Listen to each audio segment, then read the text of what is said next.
In this video, we'll talk about simplify your life. The world you live in today exposes you to many complications. At times you end up complicating life because of overthinking. Otherwise, you end up overspending, overworking, or even overcommitting. All in all, it's an effort to get too many things done in too short a time. Overdoing anything also complicates things, while Zen tries to teach you how to keep life simple. If you want to have a happy life, you have to learn the art of simplification. Going back to its original philosophy, this simply means keeping only the important things part of your life and removing the rest. If you think about your material possessions, getting rid of unwanted or unused stuff will certainly clear your space. This will give you peace of mind and make you happy to have a clean and open house to live in. Try not to fill it in with more unnecessary stuff, for that just kills the idea of simplification. But when you take the same idea to another level, simplifying life can also help you get through dark times. When you clear your mind of negativity and unruly thoughts that don't matter, you also provide space to your mind. This space will help you absorb things that are actually important. Clear out your mind by taking in only what keeps it fresh. Say if you're a book collector and keep on stocking books endlessly, there will come a time when you'll run out of space. You'll either have to stop buying new books or chuck out some old ones. Similarly, if you keep on adding unnecessary stress and things to your life, there will also come a time when you'll collapse. On the other hand, if you choose to select only what is important, you'll feel weightless and happier.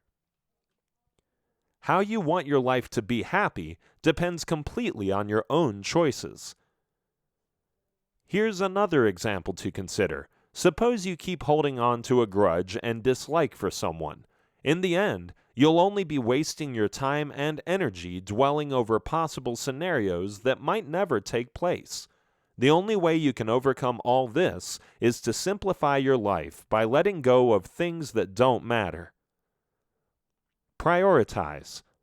Once again, let's start off with a reminder of what's most important to you. Make this your unequivocal priority and stick to it.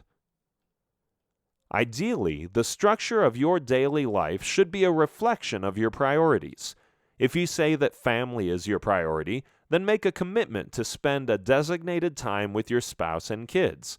If you say health is a priority, then you should be doing everything you can for a healthier you. Are you truly staying away from bad or tempting foods and getting your daily dose of exercise, or are your other commitments getting in the way? When you prioritize, you need to be honest with yourself. What do you truly desire, and what is standing in your way? If you can honestly answer these two questions, you can start simplifying your life fairly easily. As you prioritize, you'll also be filtering out a lot of excess baggage. In other words, you'll be simplifying your life. It can become a process where you rearrange your life so that it closely reflects your priorities.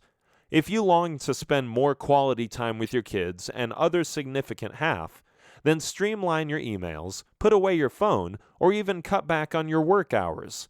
If you really want to paint, then clear out your room and make a studio space for yourself. Once you have prioritized your concerns, move on to the next step. Declutter. When you think declutter, you're thinking about physical as well as mental space. This is a process of purging where you get rid of everything that is meaningless in life or no longer offers a utility. You can start small by allotting 15 to 20 minutes of your day decluttering a chosen corner of your house. It could be a shelf or a cabinet. Stop after 15 minutes and come back to it the next day. Or you could assign one entire morning to clean out your pantry or wardrobe and get it over with. You can go with whichever method works for you best. As you purge, assign 3 boxes labeled trash, keep, and maybe. The first 2 should be simple enough if you follow this advice. Anything that you haven't used in the last year can go. You probably won't use it in the next year, too. Keep it if you use it all the time and it still has some years left in it.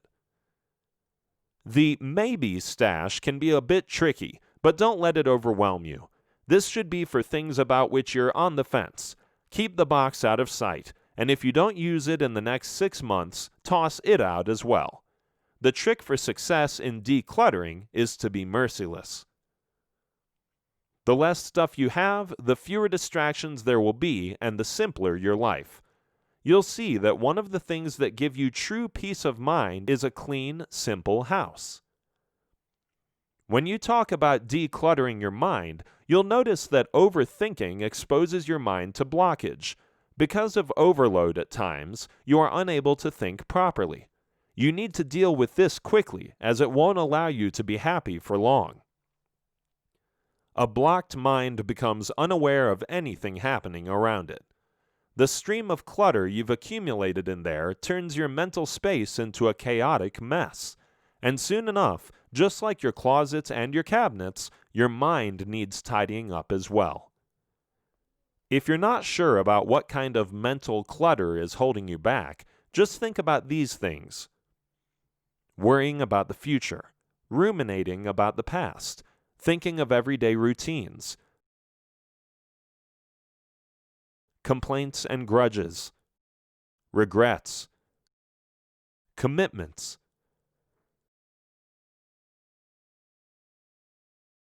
If these thoughts are constantly on your mind, you need to clean out some headspace. For starters, not everything needs attention. What's happened in the past is done and can't be undone. What the future holds is not entirely in your hands, so cross that bridge when you come to it. Any negative thoughts that you may be harboring need to go as well, for these will always hold you back. Build a positive skill set. You need to do more than just exist. You need to live. Most people think that existing is enough simply because they have too much going on with not enough time to get it done in. It keeps them so busy that they can't really bother with things like simplification. The problem with this scenario is that they miss out on the essence of life. To simplify means to indulge in a little bit of management. Manage your time and your life wisely so you develop a skill set of lifelong habits, organization, and punctuality. As you simplify things when starting or stopping a habit, it can make life easy. For example, if you want to join a gym, choose one that is close to home. This will make it more convenient for you to go there every day easily. If you choose one that's far away, not only will you spend a lot of time getting there, you may stop sooner than planned because of the distance. Likewise, keeping things simple can also teach you to become more organized. When you practice simplification, you learn how to manage things more efficiently. This reduces the element of wastage, and you not only learn how to save on costs, but also how to improve your overall living standards. And finally, when you complicate things, you also waste a lot of time. You overthink things that don't require attention and complicate them further. Simplifying such matters teaches you punctuality and the importance of time. By keeping things simple, you learn how to get them done well and on time.